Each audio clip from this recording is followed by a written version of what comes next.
Greetings demons and welcome to a Minecraft video, and in this video we are going to be discussing the Caves and Cliffs update, which is the new update that was announced during Minecraft Live, and there's a lot to talk about surprisingly, despite the fact we have been told nowhere close to enough information about this update to actually know the full extent of it.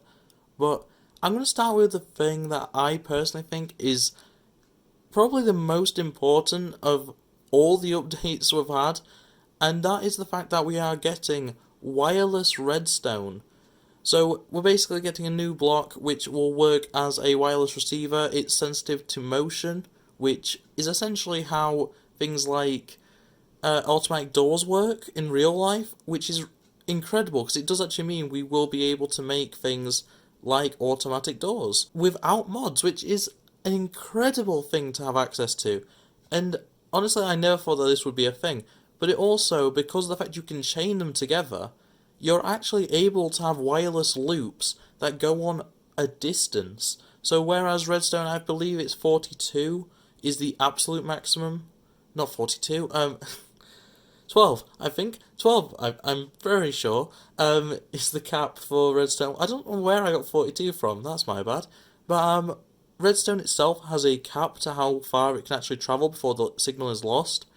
With this new system, with the wireless redstone, you can legitimately go an infinite distance across the air, up, down, sideways, any direction you want, and have a completely working system.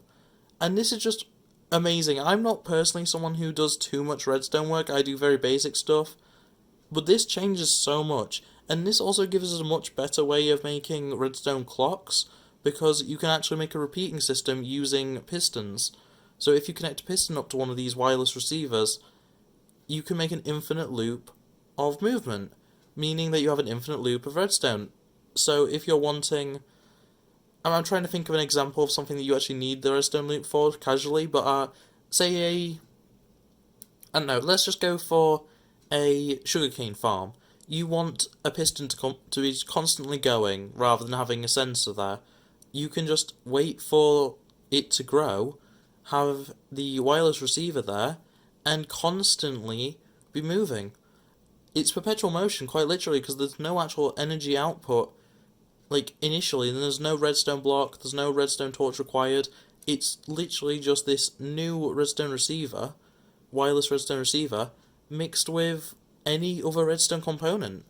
And I just think it's really cool. I just think it's going to be a really big change to how redstone works, and I can't wait to try it out. Moving on to the other top things that I'm very interested in, I'm going to talk about the mobs, or 3 of the 4 that we know are happening. So first off we have the Warden, which is the only hostile to the player mob that we know about so far, and essentially what this is, it's some sort of demon creature that is kinda like a mixture between an iron golem and I guess like a wither skeleton. I don't really know how to best describe it. It packs a punch, it's technically blind, it's only reactive to sound, just like these wireless redstone receivers. And it is kind of terrifying, as it absolutely hits like a truck. It'll hit for, from the video we saw, it hits for I think 5.5 hearts, while wearing full netherite armor, which is insanity. That hits harder than the wither and the Ender Dragon can combined. So that is ridiculous. It literally, you cannot be one-shot by either the Wither or the Ender Dragon at all, but you can get one-shot by this Warden creature, which is ridiculous. And honestly, it's going to be such a big difference to the caves, where it's a mob that can spawn without there being light or with there being light, meaning it's completely possible that you'll run into this in a cave system you have discovered, lit up, completely explored and everything. You may just be revisiting it and suddenly there's a Warden, this immensely powerful creature that is just near unstoppable. We see, I think, 5 shots fired into it plus a netherite sword used, a lot of hits, and it just doesn't die. It's incredible. So, moving on to the 2, like, non-hostile mobs, though technically one of them is, like, a hostile mob to other mobs. Actually, in some ways both of them are, But goats are finally coming. We voted on these last year, I believe, and we are finally actually getting them. So basically, goats are, as you'd expect, they're kind of like sheep. I don't think you can share them, but otherwise they probably will drop similar items. They'll probably drop a food item and maybe some sort of material. And they are able to jump very high, so we may get another way to get potions of jumping other than the rabbit foot, which would be interesting, though I doubt that's going to actually happen.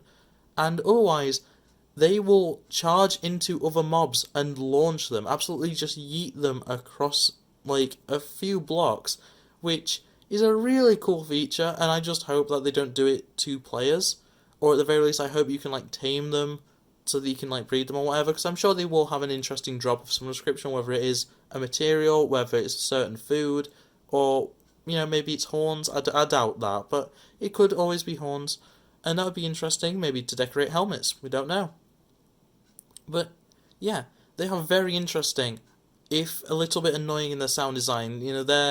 Their bars are a little bit weird and high pitched, and they do it a lot, so they could potentially get a bit annoying, but I'm still looking forward to them.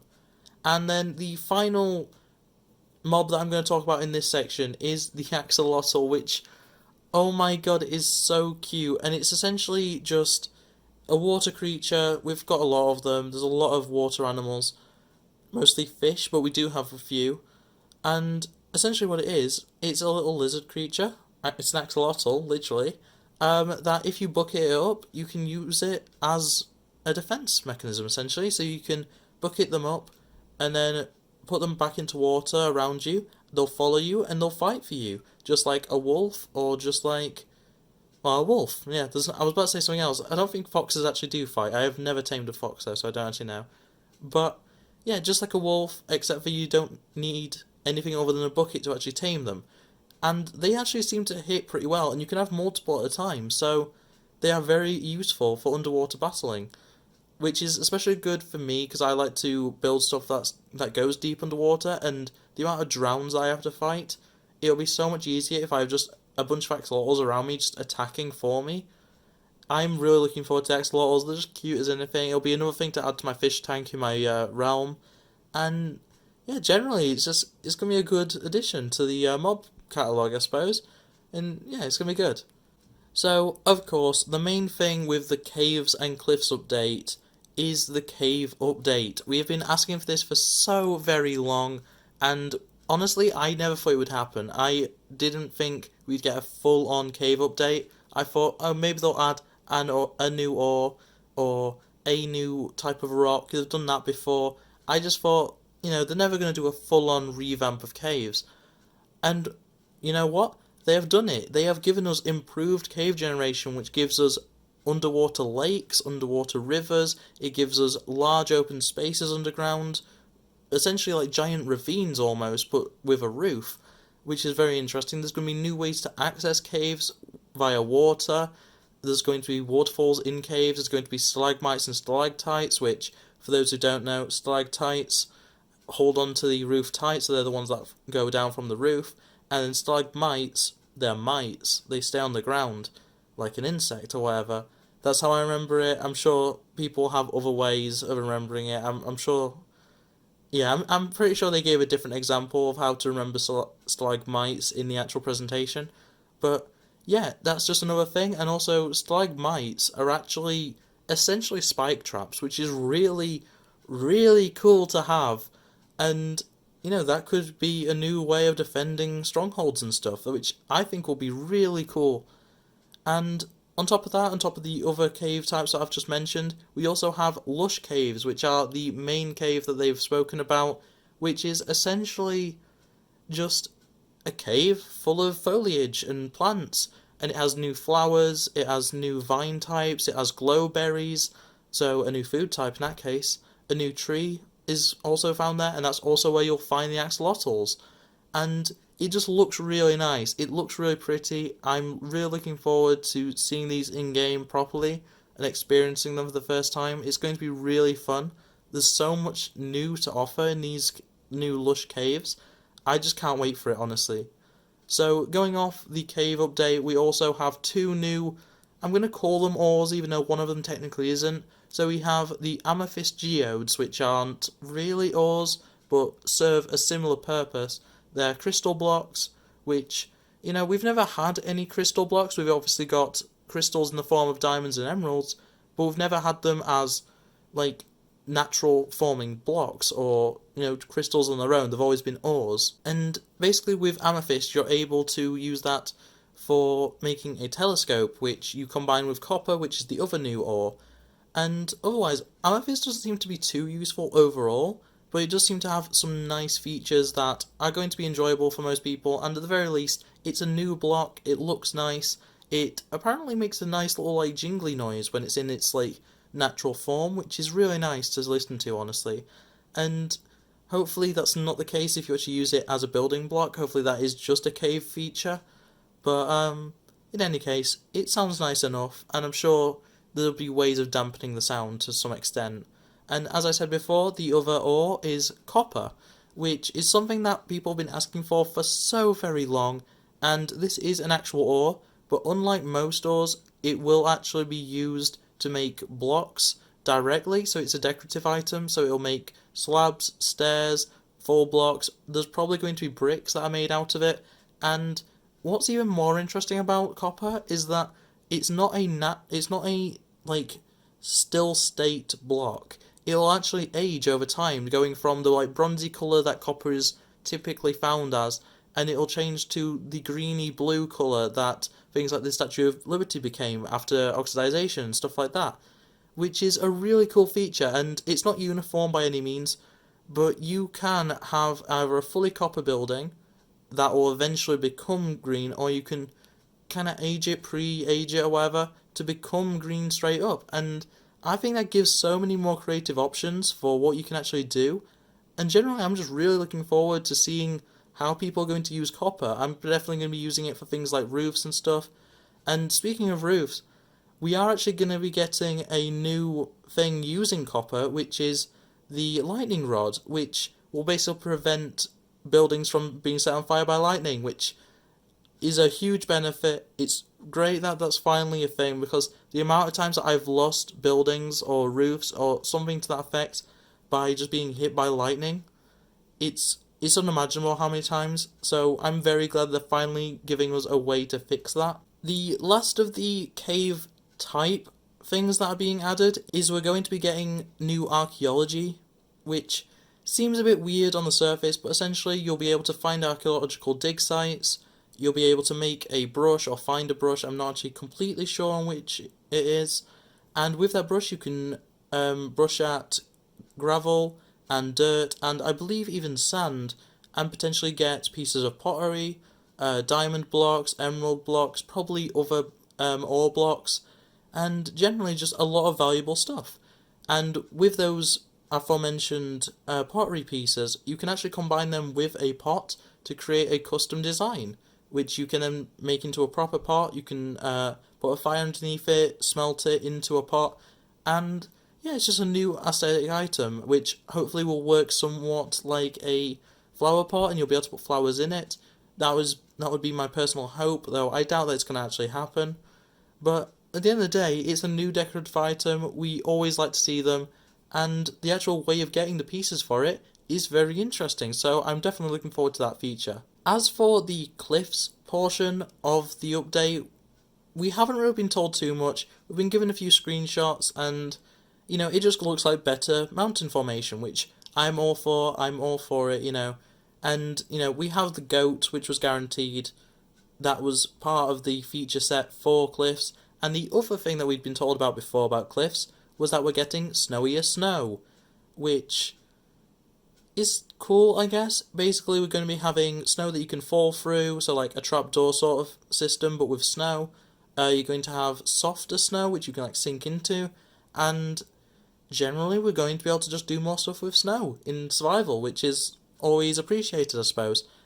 Though I don't really see the point of it too much, but to each their own. I'm sure people are going to get a lot of use out of this. I use a lot of snow personally because of the fact I build igloos a lot, so having more options for what I can do with the snow, it's all good by me. So there's two unfortunate things about this update, which I'm going to get into the one that I actually got really annoyed about during the live stream itself, and if you missed it, I did a full live stream. It was about 4.5 hours of me doing the Minecraft in Smash, Minecraft Live, and just playing some Minecraft generally. And yeah, I got really annoyed about this. So we had a vote. We had a vote between the Moo Bloom, which is a flower cow, the Axolotl, which is a ice or snow based illager, and then we also had the Glow Squid. Now, they are all based on mobs from other games. So the Axolotl is from Dungeons, and then the Glow Squid and Moo Bloom are both from Minecraft Earth. So, you know, it's nothing new, any of them, but it would be nice to have something from one of the other games in regular Minecraft, so I understand why they did it. And essentially, the Axolotl is a illager that uses ice attacks, whether that be forming ice above the player's head, throwing ice clouds, throwing snowballs, stuff like that. They are very much just a cold-based illager, and they're an interesting mob, and they would be found in the mountains if they were added, which is what turned most people off. The Moo Bloom is a cow that creates flowers as they walk. They can be sheared for flowers. They would have brought a new flower with them if they'd actually been added. And on top of that, they actually interact with bees, because obviously they're covered in flowers. Bees like flowers. It would be a good pairing for them, basically. And then there's the Glow Squid, which is just a squid that glows.